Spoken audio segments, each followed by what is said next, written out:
Olá pessoal, vamos para a aula do dia 1º de outubro.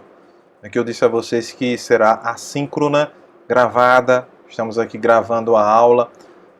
Bom pessoal, até o presente momento já dá para a gente ter uma noção bastante detalhada, acredito eu, já com alguns detalhes importantes para compreendermos a complexidade da gestão e da governança da água, sem dúvida alguma. Certo? Já temos elementos, principalmente no que tange aos atores que podem participar, nos interesses díspares, né? Interesses diferentes. Então estamos envolvidos num grande conflito, né? Que pode ser algo silencioso ou pode ser algo audível, visível. Nós vimos isso. Estamos começando a falar sobre os instrumentos que ajudam ao gerenciamento, ajudam no gerenciamento. Vimos a distinção entre governança e gestão. Também as minhas intervenções, os textos que nós estamos trabalhando em aula, que agora no dia 1º não teremos, mas voltaremos aos textos de hoje a 8. As equipes já estão definidas. Então, numa parte da aula, vocês vão falar a ideia principal de cada texto. A intenção é exercitar o nosso poder de análise, uma vez que vocês vão precisar disso para a confecção da dissertação, do produto final, certo? Aqui no Prof. Água, tá ok? Então, vou projetar para vocês o slide, tá ok? O slide para vocês aqui, projetar. Então, paramos aqui na aula passada nos instrumentos da política. Vimos que a política nacional, de recursos hídricos, a PNRH, a Lei 9.433 de 97, ela é uma lei que visa regular o uso dos corpos hídricos. Estou falando dos corpos d'água, rios, lagos, nacionais, estaduais, federais, Vimos que o município não tem a titularidade sobre essas águas. Essa é uma questão que a gente vai abordar posteriormente. Mas tem titularidade sobre o saneamento. Dentre os instrumentos de política, nós temos o enquadramento dos corpos de água. Nós vimos que para que exista efetivamente a garantia que se está diante de uma água segura, conforme o uso, nós precisamos qualificar, classificar esses corpos hídricos para verificar a qualidade dessa água, se essa água pode ser reutilizável, pode circular. No sistema de diluição do esgoto nos mananciais, isso se torna mais imprescindível ainda, porque nós utilizamos largamente ainda esse sistema de diluição, jogando, lançando nos corpos hídricos, certo, o esgoto bruto, e também para verificação da eficiência das estações de tratamento de efluentes, as estações de tratamento de esgoto. Então a classificação dos corpos hídricos é a qualificação das águas doces, salobras e salinas, em função dos usos preponderantes. Em função, aliás, dos usos preponderantes, dos usos prioritários, sistemas ou principais, sistemas de classes atuais e futuros. É a qualificação das águas doces, salobras e salinas em função dos usos preponderantes, sistema de classes, atuais e futuros. Eu vou qualificar se aquela água pode ser destinada para determinado uso. Neste processo de qualificação e de classificação, nós temos a Resolução 357 de 2005 do Conselho Nacional do Meio Ambiente, do CONAMA, que estabelece esse enquadramento. Num score que vai justamente estabelecendo um score que vai de especial ao nível 4. O especial trata das águas destinadas ao abastecimento para consumo humano, com desinfecção, a preservação do equilíbrio natural das comunidades aquáticas, a preservação dos ambientes aquáticos em unidades de conservação de proteção integral. Seu nível especial é o suprassumo da água, da qualidade da água. O nível 1, que é uma boa qualidade também, água destinada ao abastecimento para consumo humano após tratamento simplificado, a proteção das comunidades aquáticas, a recreação de contato primário, tais como natação, esqui aquático e mergulho, conforme a resolução do CONAMA 274 de 2000, a irrigação de hortaliças que são consumidas cruas e de frutas que se desenvolvam rentes ao solo e que sejam ingeridas cruas, sem remoção de película, e a proteção das comunidades aquáticas em terras indígenas. 2. Águas destinadas ao abastecimento para consumo humano após tratamento convencional, a proteção das comunidades aquáticas, a recreação do contato primário, tais como natação, esqui aquático, mergulho, conforme resolução do CONAMA 274 de 2000, a irrigação de hortaliças, plantas frutíferas e de parques, jardins, campos de esporte e lazer, com os quais o público possa vir a ter contato direto, e a aquicultura e a atividade de pesca. O 3, né, aí vai diminuindo a qualidade da água aí, viu? A gente está diminuindo a qualidade da água. O 3, águas destinadas ao abastecimento para consumo humano após tratamento convencional ou avançado, a irrigação de culturas arbóreas, cerealíferas e forrageiras, a pesca amadora, a recreação de contato secundário e a dessedentação de animais. E o 4, águas destinadas à navegação e harmonia paisagística. Aí não precisa de um tratamento específico. A água poluída também serve para navegação, também serve para harmonia paisagística. Não serve para outros usos. Agora, no caso das águas subterrâneas, dos aquíferos, aquelas que estão a determinada profundidade, também tem um score que vai de especial ao 5. Tem um nível a mais. O especial, água dos aquíferos, conjunto de aquíferos ou porção desses destinadas à preservação de ecossistemas em unidades de conservação de proteção integral, e as que contribuam diretamente para os trechos de corpos de água superficial enquadrados como classe especial. Estamos falando de unidades de conservação, que é uma lei de 2000, a lei 9.980, se eu não me engano, de 2000, uma lei de 2000, a lei que estabeleceu o Sistema Nacional de Unidades de Conservação e que estabelece um tipo de unidade chamada de unidade de uso integral, de proteção integral, que não permite a intervenção humana, e ali é para proteção dos ecossistemas. Aí é o suprassumo da água subterrânea também.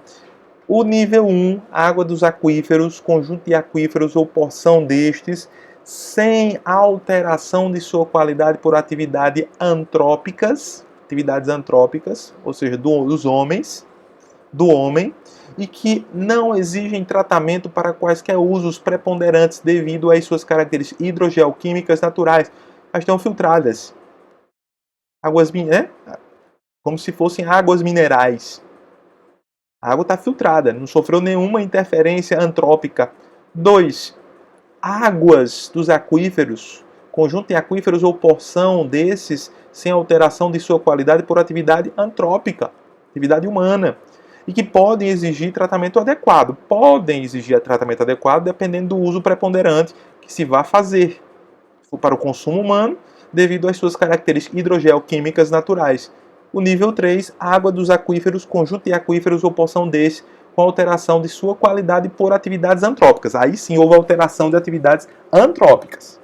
Até o 2 não tinha alteração. No 3 passa a ter alteração, para as quais não é necessário o tratamento em função dessas alterações, mas que podem exigir tratamento adequado dependendo do uso preponderante devido às suas características hidrogeoquímicas naturais. 4. Águas dos aquíferos, conjunto de aquíferos ou porção desses, com alteração de sua qualidade ou atividades antrópicas, e que somente possam ser utilizadas sem tratamento para o uso preponderante menos restritivo.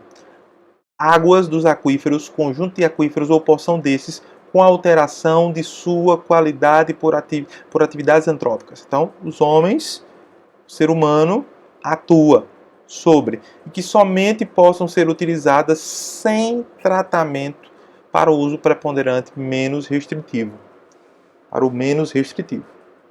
Certo? O mais restritivo aí tem que ter um tratamento.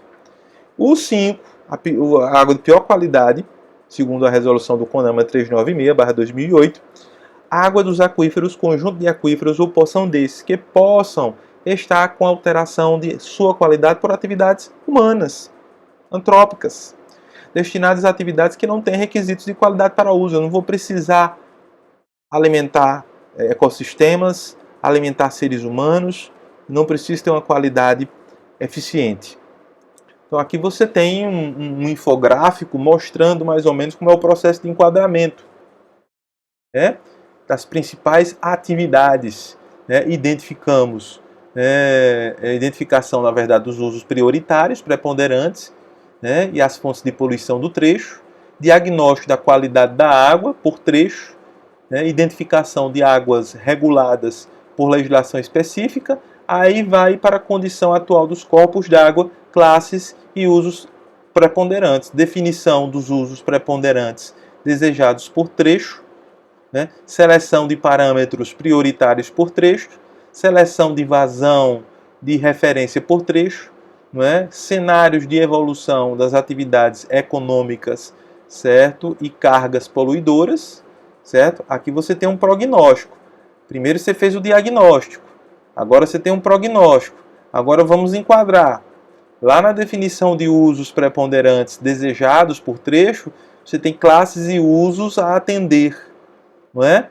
Tem que pensar nisso. Quem você vai atender? Qual o público que vai ser atendido? Modelagem matemática dos grupos d'água, condição futura dos corpos d'água, classes e usos atendidos.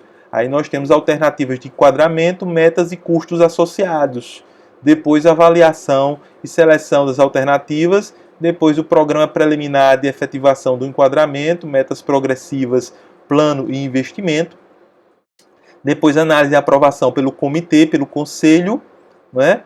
Deliberações, ou então programa de efetivação do enquadramento, metas progressivas, plano de investimentos e monitoramento e acompanhamento. Toda essa parte aqui em amarelo claro é a fase de enquadramento. Então, um diagnóstico, um prognóstico e um enquadramento efetivo da água, certo? Então, aqui você tem graficamente, não é, mostrando a diminuição da qualidade dessa água superficial. Aqui não é da água subterrânea, mas segue a mesma lógica. Então, na especial pode ser usado para tudo. Na 1 já tem uma restrição, na 2 um pouco de restrição. Depois aumenta mais, aliás, a restrição. E na 4 é a maior restrição possível, tá ok? Então, mais um gráfico mostrando como é esse processo. Vai da classe especial para a classe 4, certo? Qualidade da água excelente na classe especial, até a classe 4, qualidade de água ruim, usos mais exigentes na classe especial. Quanto menor for o número da classe, os usos serão mais exigentes. Quanto maior, usos menos exigentes, consequentemente. Agora, formas de tratamento da água, método convencional. A própria captação, tá certo? A adução, certo? A coagulação e floculação, a decantação, a filtração. Todos esses métodos são utilizados para o tratamento de água e conforme o enquadramento que você precise e a desinfecção. Você vai usar um ou mais formas de tratamento, formas conjugadas de tratamento. E por último, a fluoretação, certo? E a reservação, aliás. Então, captação, adução, coagulação e floculação, decantação, filtração, desinfecção, fluoretação e reservação. Então, esse é o processo, não é, de tratamento. Capta-se a água, vai se tratar a água para você ter a água para uso humano. Aí esse tratamento vai diferenciar conforme o enquadramento que você dará em relação a essa água. O mapa de avaliação da qualidade, esse mapa que eu extraí ano passado do site da Agência Nacional de Águas e Saneamento Básico, mostra onde a água está sendo monitorada no Brasil. Certo? Esses pontinhos vermelhos é onde a água está sendo monitorada. Certo? regiões hidrográficas, nos estados, certo? A gente vê que a água está sendo monitorada, a sua qualidade, a intenção, Programa Nacional de Qualidade da Água, o PNQA, da ANA, Agência Nacional de Águas e Saneamento Básico, que é bastante interessante. Continuando no instrumento da política, vamos falar da outorga. Então veja, se eu preciso qualificar os corpos hídricos, eu também tenho que pensar na vazão desses corpos. Quanto de água eu posso ceder? Quanto de água eu posso doar? Quanto de água eu posso transferir? Então eu estou falando de outorga do direito de uso. Outorga do direito de uso. Nada mais é do que autorizar o direito de uso. Direito de uso de quê? Da água. Em que quantidade? Essa é a questão. Essa é a questão. Então, eu estou gravando aula agora, mas já venho de mais 2 aulas, de uma banca de mestrado, de uma banca de seleção de mestrado, com 6 projetos para avaliar. Então, a garganta seca com muita facilidade. Então, outorga do direito de uso de água significa autorização. Se eu dou ou não outorga, significa que eu autorizo ou não o uso de determinada quantidade de água. Aí eu estou falando de quantidade. Então, não estabelece a propriedade da água, não significa que eu estou transferindo a propriedade da água. Eu lembro que eu disse a vocês, logo na aula passada, que não existe água privada no Brasil. Existe água pública, que é fornecida para os domicílios, para as indústrias, para os comércios, para os múltiplos usos. A outorga não tem um condão de estabelecer propriedade, até porque a propriedade da água está estabelecida na Constituição Federal. O 2, usos possíveis, pensando na qualidade. Pensando na qualidade, porque aí eu vou conjugar com enquadramento. Vou utilizar para quê? Então, se eu vou utilizar para determinado uso, eu vou utilizar determinada quantidade. Qual é a quantidade compatível, efetivamente? E aí eu falo de vazão, efetivamente. Qual a vazão? Quem poderá usar essa água, efetivamente? É preciso monitorar isso. Estou falando de monitoramento. Essa outorga ela é passível de revisão, é um documento precário. Por quê? Porque pode ter uma seca, pode ter uma inundação, pode ter problemas meteorológicos em geral, nesse processo todo de mudanças climáticas. Então, esse documento não pode ser um documento estanque, um documento estático, de forma alguma. Ele é um documento dinâmico, ele pode ser mudado a qualquer momento, conforme as circunstâncias mudem também. Precisa de fiscalização por todos os entes da federação, respeitada a dominialidade, o que significa dizer que eu tenho cursos de água estaduais e cursos de água federais. Mas o município não pode fazer vista grossa. É importante dizer que o município também faz parte desse Sistema Nacional de Recursos Hídricos, inclusive fazendo parte dos comitês de bacia. É fundamental a participação dos municípios. Então precisa da fiscalização de todos os entes da federação, respeitada a dominialidade. É preciso um sistema integrado de outorga que ainda não temos. Estado e União integrados. Água superficial e água subterrânea integrado, não temos. Isso é ruim para o monitoramento desta água, do volume de água que é cedido, que é outorgado. Então, a outorga de direito de uso de recursos hídricos, segundo a ANA, é um instrumento clássico de comando e controle por meio do qual a administração autoriza uma pessoa física ou jurídica, pública ou privada, a usar água de um manancial para abastecimento humano ou animal para alguma atividade econômica. Entre os instrumentos de gestão estabelecidos na Lei de Recursos Hídricos, é o que lida mais diretamente com a alocação de água em bacias hidrográficas. Portanto, é interessante essa parte inicial da definição que a Agência Nacional de Águas e Saneamento Básico utiliza. A outorga de direito de uso de recursos hídricos é um instrumento clássico de comando e controle. Eu estabeleço a quantidade, eu estabeleço a possibilidade de revogação, certo? E eu controlo efetivamente a vazão dessa água, por meio do qual a administração autoriza uma pessoa física ou jurídica, pública ou privada, a usar a água de um manancial para abastecimento humano ou animal, ou para alguma atividade econômica, atividades múltiplas. É importante para que a administração conheça o perfil do uso da água na bacia hidrográfica e acompanhe sua evolução. Então, monitorar essas outorgas significa você efetivamente verificar, constatar os usos dessa água, os múltiplos usos e a qualidade efetiva, certo, desses múltiplos usos. É uma garantia dada pelo Estado ao usuário de água, assegurando que esta será alocada a ele e não a terceiros. A água é para aquele usuário específico, porque foi ele que pediu a outorga. Então, essa outorga é garantida a ele, efetivamente. Visa conferir segurança jurídica aos investimentos necessários aos empreendimentos que usam a água. Imagine, a água é essencial para tudo na vida. Imagine para os empreendimentos. Então, isso tem um impacto direto na economia. Se eu não tenho garantia jurídica efetiva dessa outorga, agora, é importante dizer que pode ter variações climáticas. E aí essa outorga passar a ser modificada. E isso faz parte também do processo. Estou lidando com um processo que é da natureza. Faz parte do ciclo hidrológico, né?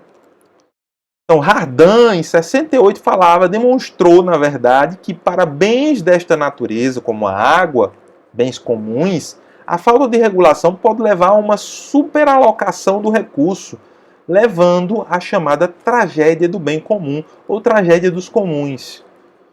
Estes fatores, bem como o caráter móvel da água nos rios, causam assimetrias econômicas que não podem ser resolvidas somente pelo mercado, havendo a necessidade de regulação por parte de um ente desinteressado. No caso, um ente público, o Estado. O Estado precisa regular para o seu equilíbrio. Não se pode deixar ao talante, né, ao bel prazer do mercado, de forma alguma, o controle de um bem tão precioso como a água. Então, a implantação da outorga induz a ordem no uso dos recursos hídricos, trazendo uma certa tranquilidade aos usuários, pois estes, uma vez possuidores dos direitos de uso, poderão realizar seus investimentos em um ambiente mais organizado e, por isso, inibidor de conflitos. Então, você tem uma maior segurança, porque você sabe que tem um órgão regulador que vai efetivamente conceder aquela outorga. Então, a implantação da outorga induz a ordem no uso dos recursos hídricos. Eu não tenho um sistema aleatório, tem um sistema organizado, um sistema que analisa, certo, a quem vai ser conferido, de que forma vai ser, que uso será e que qualidade a água tem, trazendo uma certa tranquilidade aos usuários, pois estes, uma vez possuidores dos direitos de uso somente, e não direitos de propriedade, poderão realizar seus investimentos em um ambiente mais organizado e, por isso, inibidor dos conflitos. Então, os casos de outorga estão lá no artigo 12 da Política Nacional de Recursos Hídricos, na Lei 9433, está lá, para derivação ou captação de parcela da água existente em um corpo d'água para consumo final, inclusive abastecimento público ou insumo de processo produtivo. Água como insumo ou água como abastecimento. Derivação significa eu vou retirar a água, captar a água, certo? Aquela água deriva justamente daquele corpo hídrico do qual eu pedi a outorga. Então, extração de água de aquífero subterrâneo para consumo final ou insumo do processo produtivo. A CAGEPA precisa pedir outorga, claro, para retirar a água dos corpos hídricos. Ela não se outorga, ela precisa pedir outorga, certo? Então, extração de água de aquífero subterrâneo para consumo final ou insumo do processo produtivo, lançamento em corpo de água de esgotos e demais resíduos líquidos ou gasosos, tratados ou não, com o fim de sua diluição, transporte ou disposição final. Veja bem, tem duas faces a outorga, tanto para captar como para lançar. Eu vou dar outorga para captação da água, como para lançar essa água. Veja o inciso 3º do artigo 12. Lançamento em corpo de água de esgotos e demais resíduos líquidos ou gasosos, tratados ou não, com o fim de sua diluição, transporte ou certo, disposição, tá certo? Ou disposição final. E aproveitamento dos potenciais hidrelétricos, né? Agora com essa crise energética que nós estamos vivenciando, entra também a outorga aí, que é dada para os usos hidrelétricos. E esse potencial hidrelétrico e dos rios federais é de responsabilidade da União, tá certo? Inciso 5º, outros usos que alterem o regime, a quantidade ou a qualidade da água existente em um corpo de água. Aí deixa em aberto. O legislador deixou em aberto com o inciso 5. Outros usos que alterem o regime, a quantidade ou a qualidade da água existente em um corpo de água. E aí tem a possibilidade de dispensa de outorga, está lá no artigo 12 ainda, a possibilidade no parágrafo 1º. Independe de outorga pelo poder público, ou seja, não há necessidade de outorga, conforme definido em regulamento, certo? O uso de recursos hídricos para a satisfação das necessidades de pequenos núcleos populacionais, pequenas comunidades, sítios, né? Distribuídos no meio rural. Então, independe de outorga pelo poder público, conforme definido em regulamento, o uso de recursos hídricos para a satisfação das necessidades de pequenos núcleos populacionais distribuídos no meio rural. As derivações, captações e lançamentos considerados insignificantes. Aí o regulamento vai dizer, vai quantificar essa insignificância. 3. As acumulações de volumes de água consideradas insignificantes, também definido em regulamento. Parágrafo 2º do artigo 12 da Lei 9433 fala que a outorga e a utilização de recursos hídricos para fins de geração de energia elétrica estará subordinada ao Plano Nacional de Recursos Hídricos, que inclusive está sendo revisto agora, aprovado na forma do disposto no inciso 8º do artigo 35 desta Lei 9433, obedecida à disciplina da legislação setorial específica. No caso, a legislação também é referente à Política Nacional de Energia Elétrica, né? No artigo 13, toda outorga estará condicionada às prioridades de uso estabelecidas nos planos de recursos hídricos. E a prioridade já foi estabelecida na própria lei que estabeleceu a Política Nacional de Recursos Hídricos. Descendentação humana e animal. Tem a prioridade no caso de escassez. E deverá respeitar a classe em que o corpo de água estiver enquadrado, lembrando da classificação, e a manutenção de condições adequadas ao transporte aquaviário, quando for o caso. Caso lá de Ilha Solteira é um exemplo, né? Quando o nível baixa demais, a hidrovia não tem condições de operar. E aí você tem que parar a hidrovia, tá certo? Então ela precisa ter um calado, né? Precisa ter ali a altura da água para poder os barcos passarem sem encalhar. Artigo 14, a outorga efetivar-se-á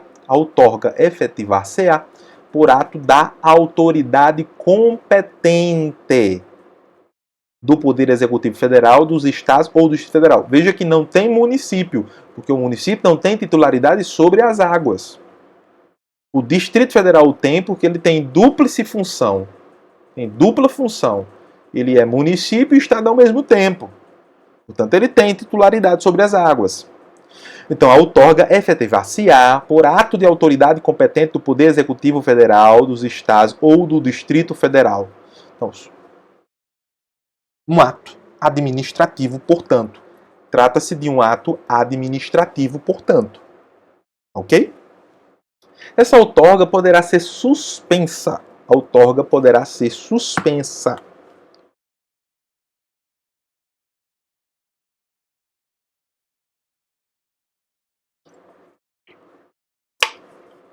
A outorga poderá ser suspensa. Quando?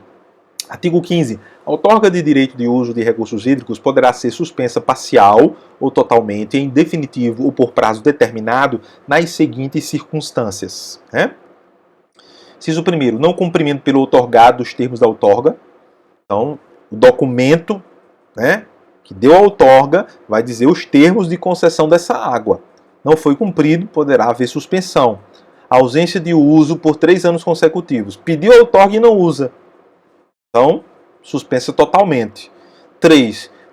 Necessidade premente de água para atender a situações de calamidade, de escassez, de crise hídrica total ou parcial, inclusive as decorrentes de condições climáticas adversas. Necessidade de se prevenir ou reverter grave degradação ambiental. Também. Necessidade de se atender a usos prioritários de interesse coletivo para os quais não se dispõe de fontes alternativas. Aí não tem como manter totalmente a outorga e necessidade de serem mantidas as características de navegabilidade do corpo d'água, aquilo que eu falei agora há pouco. Agora, existe uma relação entre o licenciamento e a outorga. Existe uma relação. Está lá no artigo 1º, inciso 65/2006, certo? Do CONAMA.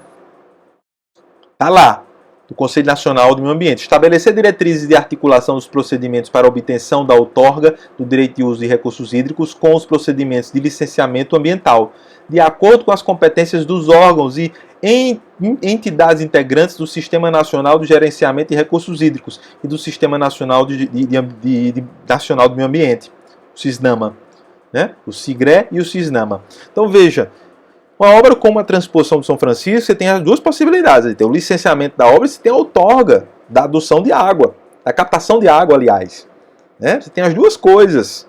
As duas coisas precisam andar par e passo. Uma obra que precisa do uso da água, que precisa da retirada de água, você tem que ter a outorga. E o licenciamento só será concedido com essa outorga concedida. Está lá no artigo 3º. Outorga de direito de uso de recursos hídricos, ato administrativo mediante o qual a autoridade outorgante competente faculta ao requerente o direito de uso dos recursos hídricos por prazo determinado, nos termos e condições expressas no respectivo ato, consideradas as legislações específicas vigentes.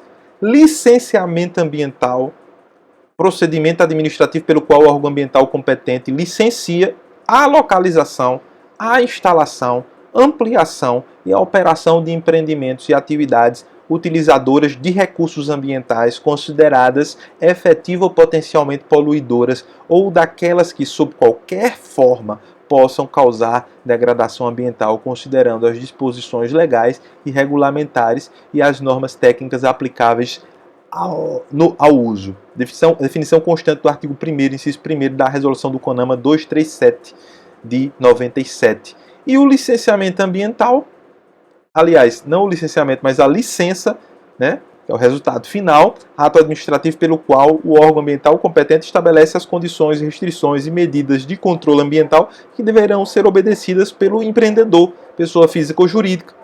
É como se fosse uma outorga para localizar, instalar, ampliar e operar empreendimentos ou atividades utilizadoras dos recursos ambientais consideradas efetiva ou potencialmente poluidoras ou aquelas que, sob qualquer forma, possam causar degradação ambiental. Definição constante no artigo 1º, inciso 2 da Resolução do CONAMA.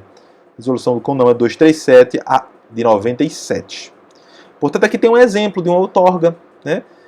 Superintendente adjunto de regulação da Agência Nacional de Águas e Saneamento Básico, torna público que no exercício de competência delegada, o artigo 3º, eventou da fundamentação legal, resolveu emitir outorga de direito de uso de recursos hídricos de domínio da União em nome de Cícero Alves dos Santos, conforme discriminado abaixo, Código de Interferência, Município Curaçá, Unidade da Federação, Bahia, Dominialidade Federal e assim vai. Em nome do Corpo Hídrico Rio São Francisco, certo? Vem latitude e longitude, todas as coordenadas.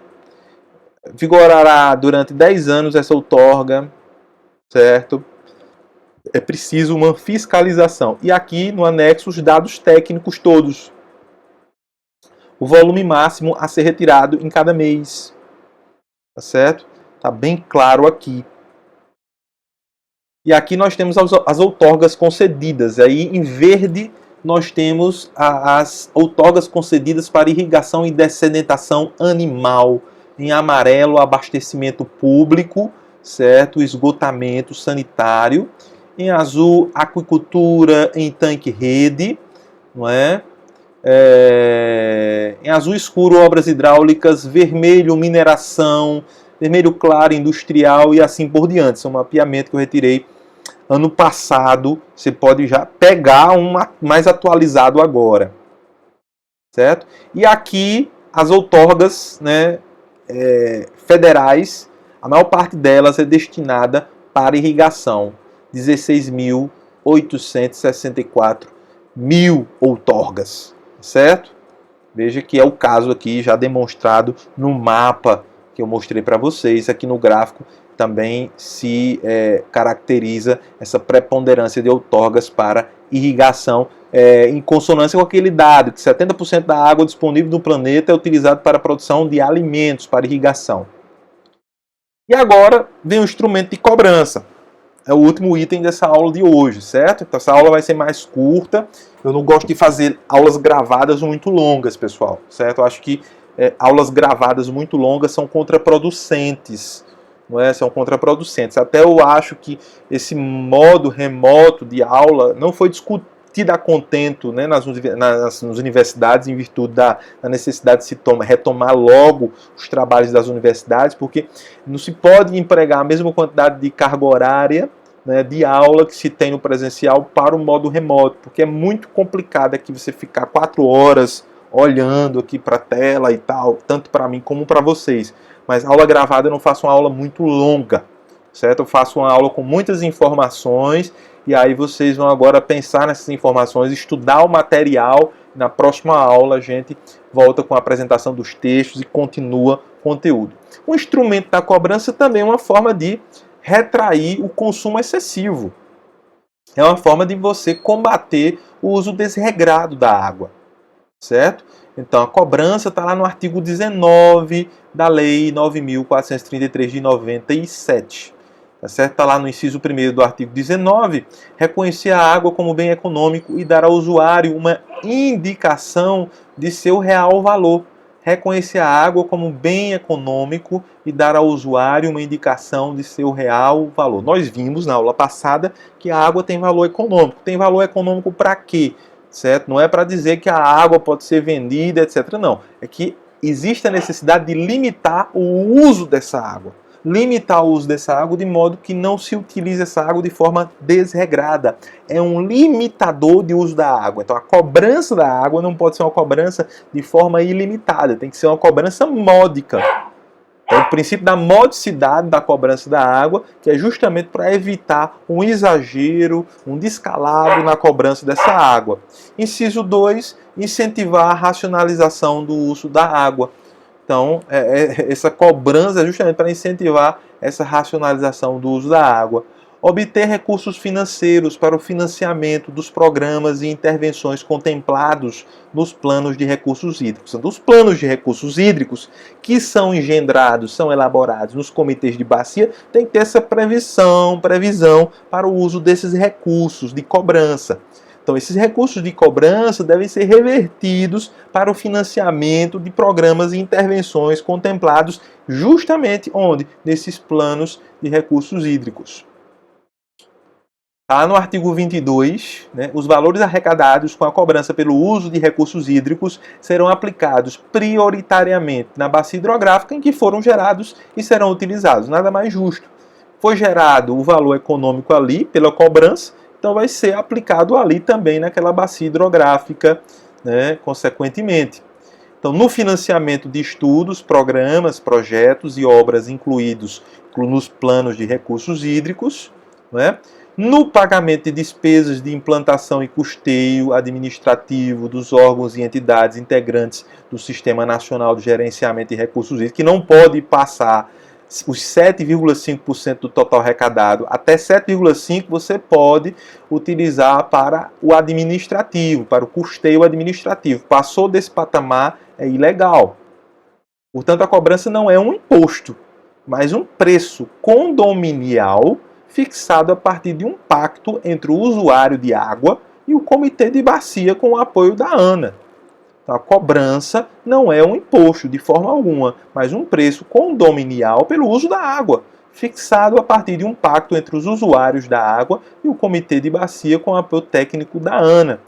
Um dos parâmetros para definir os valores é bem simples. Quem usa e polui mais os corpos de água paga mais. Quem usa e polui menos paga menos. Princípio do poluidor pagador. Quem usa e polui mais paga mais. Quem usa e polui menos, paga menos. Princípio do poluidor pagador. Outros parâmetros, né, de cobrança. Cobrança pelo uso dos recursos hídricos, valores a serem levados em consideração na composição. Primeiro, o valor econômico que a água tem, que é incomensurável, mas a gente não vai exagerar no valor da água para se tornar algo impagável, principalmente para os consumidores domésticos, um valor ecológico, né, de sustentação dos ecossistemas, que nós falamos isso no início do nosso curso, um valor incomensurável, ecológico, sem água não há vida. Sustentabilidade tem relação com esse valor ecológico, tá certo? O consumo, né, justamente para evitar o consumo desenfreado e buscar um consumo mais racional. Não significa racionamento, significa racionalidade no uso, que é diferente. Capacidade poluidora, né, diminuir essa capacidade poluidora, investimento em reuso de água, buscar sempre reutilizar a água na medida do possível, incentivar de forma definitiva o reuso de água. E não pode ser tratada como uma mercadoria. Essa cobrança não é para fazer ou trazer esse significado que a água é uma mercadoria, pelo contrário. Pelo contrário. Tá certo? Então, cobrança na Bacia do São Francisco, por exemplo. Está aqui um exemplo que a gente retirou lá do Comitê de Bacia da Bacia do São Francisco. Captação de água, metro cúbico captado, certo? 1 centavo, barato, né, gente? Barato, 1000 litros, barato. Consumo de água, metro cúbico, não é? 0,02, né? 2 centavos de real, 2 centavos de real. Lançamento de efluentes, metro cúbico, muito pouco, gente, muito pouco. Valores módicos demais. E aqui a arrecadação, o repasse, que vai diretamente para a ANA. Não é? O saldo que tem hoje, né? O que foi desembolsado, os rendimentos, né? Por ano, até 2019, 98 milhões 142.660. 98 milhões 142.660 é o que tem hoje, né, de saldo, aliás, o que tinha até 2019.